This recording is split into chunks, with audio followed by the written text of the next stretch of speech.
Namo magetha ma makondobia mwaka uyu ni matanyitwo gucoka thi na gicunje kia 30 harĩ 100 thutha wa tutambi kuhithukira miti ya makorobia undu uria uracungiriria matunda maya kugwa matari makuru. Muikarĩgĩte wa ngwatanĩro ya aremi a makondobia bũrũri-inĩ niwe Ernest Muthomi niwe oheanĩte ũhoro ũyũ hĩndĩ ya gĩthomo kĩa aremi a makorobia mũgũnda-inĩ wa Wambogo Nyeri, kuria augĩte ona thengia wa mathĩna maya uremi wa makorobia no thiĩte na mbere na kwambatĩra mĩaka-inĩ ya ica ikuhĩ.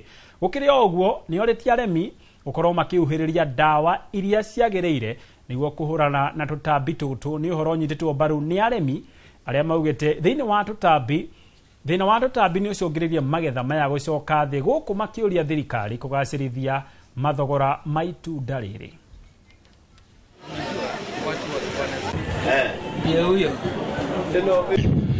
It is a perfect mix.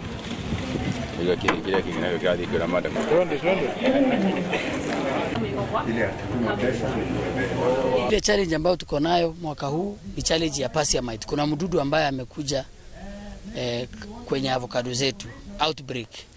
Leo ni siku ambayo tunafanya uhamasisho wa huo mdudu na jinsi ya kuweza kujikinga na huo mdudu. Production ya mwaka huu itapungua kwa sababu ya huo mdudu, na tunakadiria hasara ama upungufu wa 30% kutokana na hii Passia mite infestation.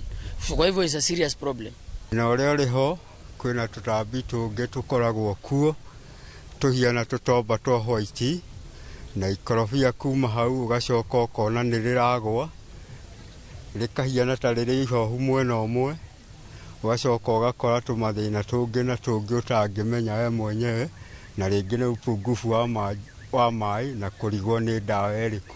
Buruka nio maraturukiria wa konta nta kugura tondu niwona ni maratu confuse itunda rimwe makagura ciringi 5 na kono matukinyirie itunda rimwe ta ciringi 20 na gikiro magatugurira kuma ciringi 50 kwambata. Murimi no tuhote kinya kwiyaka mwena uria ungi aria matunyarira matunda maya ma avocado ithui ni aici no matunyarira uru muno tondu maraingira kinya migunda wakora ni magethirwo ukakinya kwendia. Turagure mwaka ucio urathirire turaguragirwo na ciringi 5 kilo, na riu mwaka uyu tutikiambiririe kwendia no turatarajia tugurwo na ciringi 100 guthii na iguru. We procure fruits from farmers at good prices, so that now we can empower them to enable them to grow more trees and also to be able to cater for what is required for these farms to bring up mature and quality fruits. We have an initiative of buying fruits directly from farmers so that we don't go through a middleman or brokers who intend to take or exploit these farmers by giving them prices that do not make sense to them. Nao ahũthĩri a barabara ya